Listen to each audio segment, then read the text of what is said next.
Hi guys, James at Rampant Lion Reviews again for you today with another beer review. For this one we are going to do a beer that should be really quite interesting. This one's another collaboration beer. In some ways it's Danish, in some ways it's an American, and it is half English actually. So for this one we're going to do the collaboration between Mikkeller San Diego and Beavertown from London. So it is brewed at Beavertown, of course, down in London, and this one, as I say, is a collaboration with Mikkeller's branch out in San Diego in California in America. So this one is called Murking 9 to 5. It's a wheat IPA and it comes in at 7.9%. It's got quite an impressive hop bill on it, this one, so it should be quite an interesting beer. You don't see too many IPAs anymore that are listed as wheat IPAs or white IPAs even as well. I'm not sure exactly what the difference between a wheat IPA and a white IPA is. I thought they were kind of synonymous, to be honest, but it should be an interesting beer, this one. Two good breweries involved in this, so as always I hope you guys enjoy my take on this one. So anyway, as is usual with my reviews then, I'll tell you a little bit about the breweries involved here. If you want to get straight to the tasting, of course, just fast forward.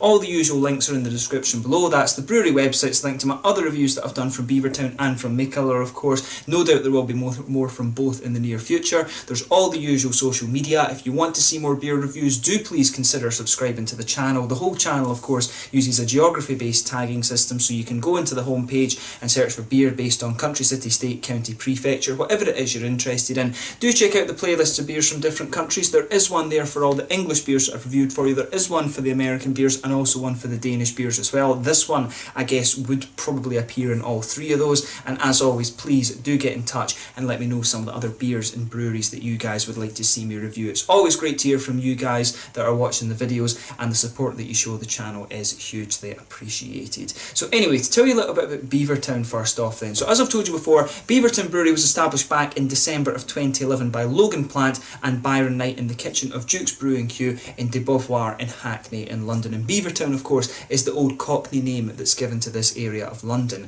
But the brew house was located opposite the Smokers of Barbecue restaurant and ran very small 650 litre brews in the beginning. So in March of 2013 they moved out of their home at Duke's Brewing Q and into their new brew site in Fish Island, London. And since then they've also moved on once again to a new 11,000 square foot facility in Tottenham Hale, which is where they also have their tap room as well. So that's all you really need to know about Beavertown just now. These guys are one of the best known English craft breweries these days. They do some really good stuff. And you know, I've had some really good experiences with this brewery in the past. Beardy Brett, Beardy Brett's beer reviews, he really enjoys these beers. These guys are one of his favourite breweries, and like I say, probably one of the kind of best known English craft breweries. They've been a really quite popular craft brewery for a good number of years now. So if you're interested in English craft beer, Beavertown are one that you definitely want to check out actually. So yeah, that's all you really need to know about them. As always, the brewery website and the Facebook page and stuff are in the description below, so do give them a follow on there if you want to learn a little bit more. So anyway, on to Mikkeller then. So as I've told you many a time, Mikkeller are the famous Danish gypsy brewery. They were founded by Christian Keller and Mikkel Bergso, although they're now run exclusively by Bjergso, who used to be a teacher. I believe Christian Keller actually went on to be an editor for one of the music magazines in Denmark. But again, these guys are very influenced by the American craft beer movement, and they basically started out as the homebrewing experimentation of Christian and Mikkel and grew from there. So for a long time they didn't have their own brewery, but rather they brewed at a variety of host breweries in the US, Norway, Scotland and Belgium. Most of their beers that are brewed in Europe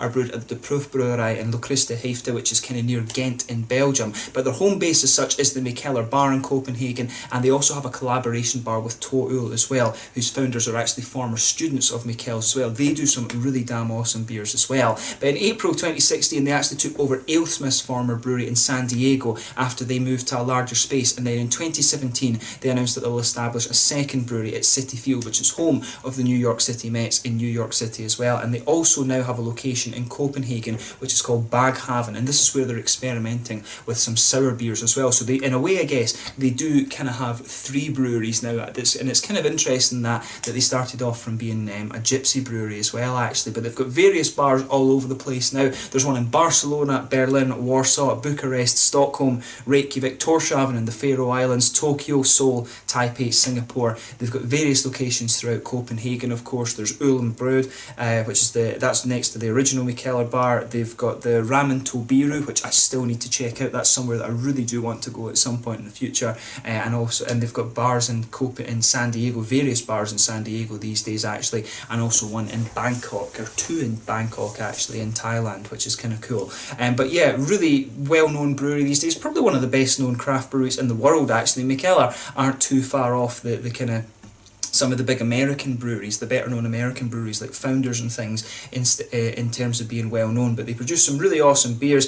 They've done a hell of a lot. They must have done somewhere around 2,000 different beers or so since they started out. But very, very impressive company. They've done some really interesting stuff. And yeah, you know, that's all you really need to say about Mikkeller. So if you haven't tried any of the Mikkeller beers, I really do recommend that you have a go at some of those, because they are really, really quite interesting. They've always got a huge variety of stuff. Probably my favourite Mikkeller beer is the Black Hole Stout, which was one of the original Imperial Stouts that they did. That's probably my favourite one that I've had from these guys. So yeah, they're doing so many different things these days that it's quite difficult to keep up with what's going on at Mikkeller. But yeah, I'll just let you have a little look at the artwork of this one then before we open up. If you want to learn more about Mikkeller, do check out the website and the Facebook page and stuff in the description below. But there you can see, nicely presented, this one. It has that typical, it has a little bit of the typical Beavertown artwork on there. There you can see the kind of skull thing going on there, and there you can see the Mikkeller artwork on there as well, which of course is very distinctive. There you can see the wheat IPA, and that goes all the way around. This can of course can go to Scandinavia because it's got the 1 krona pant on it.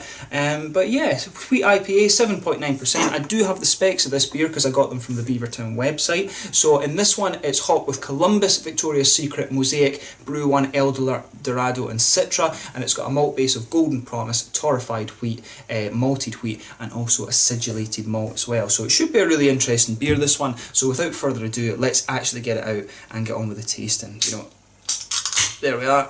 Oh, this one got a little bit excited there, but let's get it out and into the glass. So as I was saying earlier, I'm really not sure exactly what the difference between, you know, a wheat IPA and a white IPA is. I've never, you know, I would have guessed that they were just different names for the same thing, because for me, a white IPA was always one that just had a sort of wheat malt base to it. And you've got the American wheat beer and stuff like that as well. The head on that obviously is just fading away to be a very, very thin foamy layer, of course, but this beer, bringing it out of the can, it does smell really, really quite juicy actually. So as you can see with this one, it's poured a really bright yellow colour, this one, you know, faded away to just be a very thin foamy layer on the top of that beer. Quite a few big bubbles sticking towards the side of the glass, and a few little ones heading up towards the bottom of that head there. It's 7.9%, like I said. This is actually getting to the top end of what you could call an IPA. I guess if it was 8%, then you would probably have to call it like a double IPA or an Imperial IPA. Although going by the double IPAs and things that I've had both from Beavertown and from Mikkeller, it's at 8%. That would actually probably still be quite light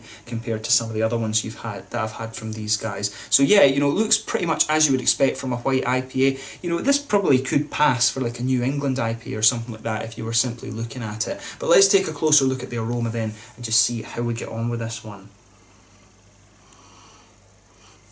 Yeah, so overall, quite fruity in its aroma. Some passion fruits in there, a little bit of pineapple, you know, I would say some tangerines as well. You know, the Brew 1 hop and El Dorado, those are going to give you some really nice kind of pineapple-y sort of notes to this beer. But the Victoria's Secret as well, that's going to kind of give you the sort of the pineapple-y and passion fruity notes too. And that's really where this beer is kind of leaning towards, to be quite honest. So yeah, big fruity juicy notes coming out of the beer. The aroma to this one really isn't quite as pungent as some of the other beers that I've come across from Mikkeller or from Beavertown, to be honest with you. But yeah, a little bit of grapefruit to this one, mangoes, passion fruits, pineapple. You know, yeah, it's got a bit of the tangerine oranges as well, which will be from the Mosaic. A little bit of, you know, lychee and blueberries at the end. So there's a lot of different fruity characters going on in this one, but it's just, the aroma doesn't really jump out the glass at you compared to some of the other ones that I've had from these guys before. I mean, there's a little bit of grassy hop in there, a little bit of floral character. The malt base, you know, a little bit bready. Yeah, a little bit bready, a little bit biscuity. You know, it's got that typical white, wheaty, bready quality to it. But other than that, you know, it is fairly, you know, the aroma in this beer for me is fairly kind of muted, which is, it's a little bit disappointing in that regard actually, the aroma to this beer. But then the aroma is not the most important thing. The most important thing is how the beer actually tastes. So let's take a closer look at the flavour then and see how we get on. So this one is this one, it's gone right on my head, it's called the Murking 9 to 5, a collaboration brew between Beavertown from London and England and Mikkeller San Diego, of course the original Danish gypsy brewery from Copenhagen, with their brewery out in San Diego in California in America. Let's get stuck into this one then. Sláinte, skål.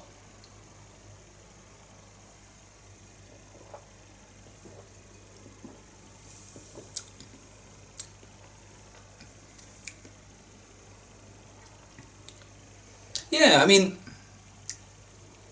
this one, it's a decent enough beer. Is it the best, is it the best beer that I've had from Beavertown? No. Is it the best beer that I've had from Mikkeller? No. As I say, it is decent enough, but it's not one of the ones that you'd really be like, this is one of the best beers that they've done, but it's good. It is a good beer.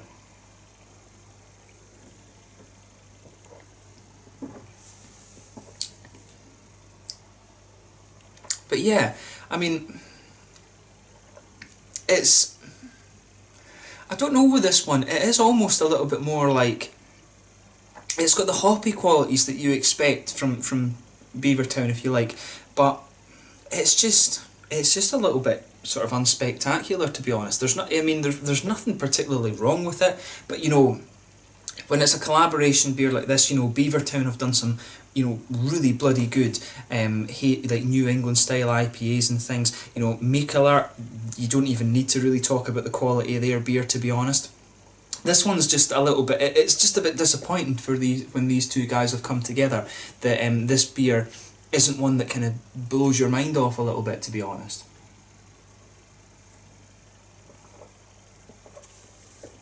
But that said, generally, there's nothing particularly wrong with it. It just doesn't stand out as much as I would have expected, to be honest. So yeah, with the malt base on this one then, you can feel that sort of white, wheaty, bready quality. That blankets the middle of your tongue, as you would expect. On top of that, you can feel there's a little bit of an almost doughy flavour starts to come out as your mouth adjusts to it a little bit more. Down the centre kind of line of your tongue, you've got a little bit of a kind of sweet biscuity note, which I'm guessing will be from the kind of the Golden Promise malts.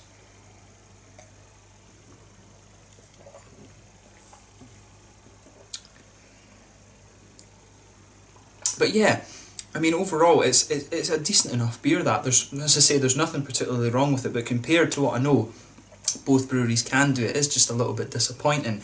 In terms of the hops of this beer then, so a little bit of earthy quality in the back corners of the palate. As you come further forward along the sides of the tongue, nice little bit of spicy floral aromaticity there. Round the front curve of the palate, there's a nice little bit of grassy character as well. It's not too big in terms of its IBUs. Maybe, I would guess, maybe somewhere around 60, possibly 70 in terms of its IBU count.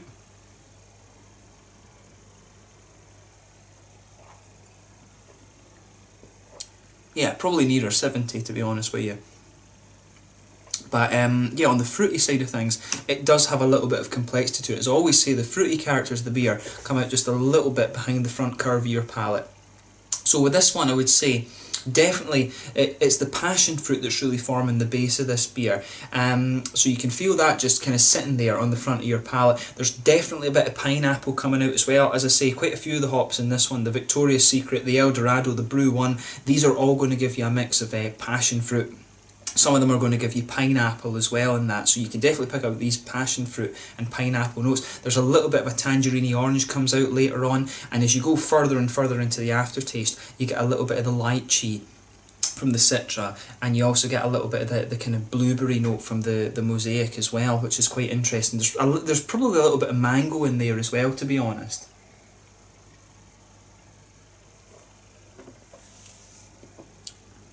Yeah. There is definitely a little bit of a mango flavour there. As I say, the passion fruit and the pineapple for me kind of dominate the start of the fruit flavours in this one, but then it just evolves a little bit more as you go further and further into the flavour of this one. So, but overall, it's a nice enough beer. It is a nice kind of easy drinking one, but I mean, it's not one of these ones where you're going to be like, oh, I really hope that Beavertown did this again. In that regard, when it's Mikkeller, in San Diego, you know, a really well-known brewery and things. You would hope that it was just a little bit better, to be honest with you. Nothing wrong with it particularly, like I say, but just not one that's you know, going to blow your mind, if that makes sense. In terms of the mouthfeel of this beer then, mid-bodied, carbonation's quite smooth on this one. As you can see, this beer really didn't retain its head very much. The carbonation in this beer was almost kind of non-existent, to be honest with you. The mouthfeel is quite oily to it. In terms of the bitterness, yeah, there's a good bit of hoppy bitterness to this beer.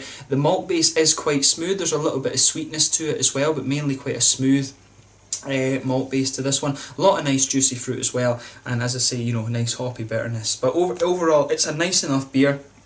But to be honest, it is one that you would kind of drink one off and think, oh, you know, it was nice enough, but it's not quite the best I've had from either brewery in this one. So overall, an interesting enough beer. I'm glad that I got to try it, but as I say, I've had better from Beavertown, so in that regard, it's a little touch disappointing. I've had better beers from Mikkeller as well, of course, but overall, you know, nice enough beer. I would drink it again. There's nothing wrong with it, but when it's a collaboration, you do just want that little bit more to it. But yeah, an interesting enough beer, and I'm glad that I was able to review it for you guys here on the channel then. It's 7.9%. It does have a little touch of alcohol warmth to it, but it covers it fairly well, to be honest. So yeah, I mean, let's leave it at that for this one. So yeah, this was the Murking 9-5, a collaboration beer between Beavertown and Mikkeller San Diego. Nice enough beer, but like I say, when you would just want a little bit more out of it. But yeah, so as always, once again, thank you for watching my beer reviews. Until the next time, please like, subscribe, share, all the usual YouTube stuff. Let me know your own thoughts on this one in the comment section below.